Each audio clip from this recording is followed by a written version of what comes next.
الاحباب، ان شاء الله تكونوا كامل بيان. رجعت لكم بعد غياب طويل، توحشتكم بزاف بزاف.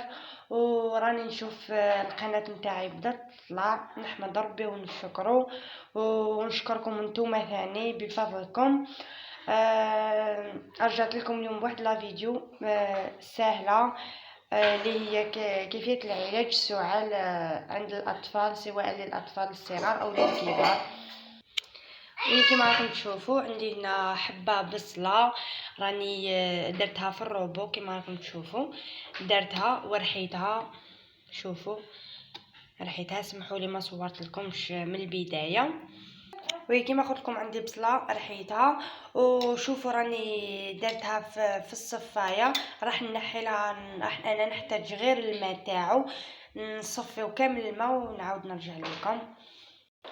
شوفوا كيما راكم تشوفوا راني صفيت البصله تاعي، وحاولوا تضغطوا على البصله باش يخرج كاع الماء اللي فيها، باسكو هذا الماء اللي فيه فوائد بزاف وهو اللي راح يشفيكم ان شاء الله.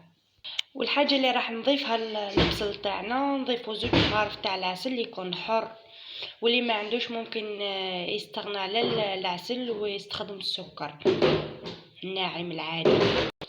كيما راكم تشوفوا راني ضفت 2 مغارف تاع العسل، وخلطوها حتى تحصلوا على الخليط متجانس. وكيفيه الاستخدام تاعها بالنسبه للاطفال الصغار، مره في الليل قبل ما يرقد، والكبار ممكن يستخدموها 3 مرات في اليوم، صباحا وفي الغداء وتزيد في العشاء كي تجي ترقد.